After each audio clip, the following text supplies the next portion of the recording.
Assalamualaikum warahmatullahi wabarakatuh. Perkenalkan, saya Nurul Hidayani Ruslan dari SMA Negeri 3 Makassar. Pada video kali ini kita akan membahas mengenai order reaksi dan persamaan laju reaksi. Nah, sebelumnya kita akan menguji pemahaman terlebih dahulu. Apakah ada yang masih ingat apa itu laju reaksi? Dan apa sajakah faktor-faktor yang mempengaruhi laju reaksi? Jadi, laju reaksi adalah perubahan konsentrasi pereaksi atau reaktan per satuan waktu, di mana faktor-faktor yang mempengaruhi laju reaksi ada 4. Yang pertama adalah suhu. Semakin tinggi suhunya, maka akan semakin cepat laju reaksinya. Yang kedua adalah konsentrasi. Semakin tinggi konsentrasi, maka semakin cepat pula laju reaksinya. Yang ketiga adalah luas permukaan. Semakin luas permukaan bidang sentuh suatu zat, maka semakin cepat pula reaksi terjadi. Yang keempat adalah katalis.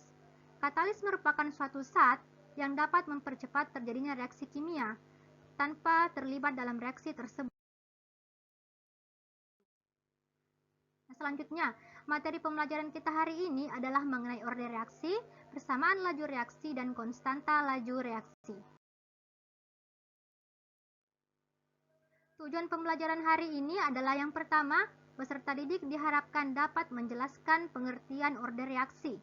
Yang kedua, menjelaskan pengertian persamaan dan tetapan laju reaksi. Yang ketiga adalah menganalisis data hasil percobaan untuk menentukan laju reaksi. Nah, kira-kira apa sih manfaat mempelajari laju reaksi? Nah, seperti di kehidupan sehari-hari, biasanya kita menyimpan buah ataupun sayuran di dalam kulkas. Mengapa? Karena di dalam kulkas itu suhunya dingin, sehingga akan memperlambat reaksi pembusukan oleh mikroorganisme. Selanjutnya, apa itu order reaksi? Jadi order reaksi adalah bilangan pangkat konsentrasi yang mempengaruhi laju reaksi. Order reaksi sendiri terbagi menjadi 3. Yang pertama adalah order reaksi 0, order reaksi 1, dan order reaksi 2. Order reaksi 0 menunjukkan bahwa laju reaksi tidak bergantung pada konsentrasi reaktan. Order reaksi 1 menunjukkan bahwa laju reaksi hanya dipengaruhi oleh salah satu reaktan, meskipun reaksi tersebut memiliki 2 reaktan. Yang kedua adalah order reaksi 2, di mana order reaksi 2 ini menunjukkan bahwa laju reaksi dipengaruhi oleh konsentrasi kedua reaktannya. Kita bisa lihat grafik order reaksi 0, di mana perubahan konsentrasi di sini tidak mempengaruhi laju reaksinya. Dan selanjutnya order reaksi 1. Kemudian grafik order reaksi 2, di mana persamaannya adalah V sama dengan K dikali konsentrasi per reaksi berpangkat 2. Selanjutnya kita akan mempelajari mengenai persamaan laju reaksi. Jadi persamaan laju reaksi juga dapat dikaitkan dengan laju perubahan konsentrasi suatu reaktan. Misalnya reaksi A tambah B menghasilkan C tambah D. Maka nilai persamaan laju reaksinya adalah V sama dengan K dikali konsentrasi reaktan berpangkat X dikali konsentrasi B berpangkat Y. Di mana K ini adalah konstanta laju dan A adalah konsentrasinya. Kita berlanjut ke contoh soal. Perhatikanlah hasil percobaan laju reaksi berikut, di mana disajikan sebuah tabel konsentrasi awal dari natrium tiosulfat dan asam asetat, serta laju reaksinya dari natrium tiosulfat dengan asam asetat. Soalnya, tentukan order reaksi dari natrium tiosulfat dan asam asetat. Jadi, penyelesaiannya seperti ini. Pertama, kita asumsikan bahwa laju reaksi ini yaitu V sama dengan K dikali konsentrasi natrium tiosulfat berpangkat X dan konsentrasi asam asetat berpangkat Y.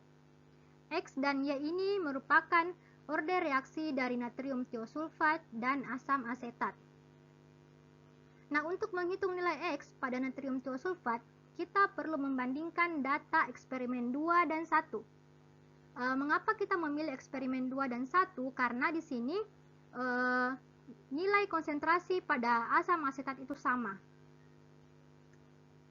Maka persamaannya yaitu V1 dibagi V2 sama dengan K dikali konsentrasi natrium tiosulfat 1 dikali konsentrasi asam asetat 1 per K sama dengan K dikali konsentrasi asam asetat 2 dikali konsentrasi natrium tiosulfat 2. Kita masukkan masing-masing laju reaksinya dan juga konsentrasi natrium tiosulfat dan asam asetat. Sehingga kita dapatkan 0,02 dibagi 0,005 sama dengan 4. Kemudian kita coret. Di sini kita coret 1,2 dan 1,2. Sehingga menghasilkan 0,50 dibagi 0,25 sama dengan 2 berpangkat X. Maka kita dapatkan X sama dengan 2. Jadi order reaksi dari natrium tiosulfat adalah 2. Kemudian kita akan mencari lagi berapakah order reaksi dari asam asetat. Nah, kita menggunakan data percobaan yang nilai konsentrasi natrium tiosulfatnya konstan atau sama.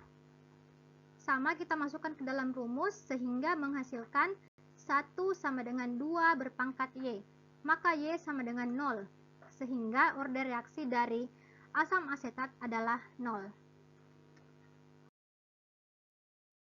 Demikianlah penjelasan saya. Lebih dan kurangnya mohon dimaafkan. Assalamualaikum warahmatullahi wabarakatuh.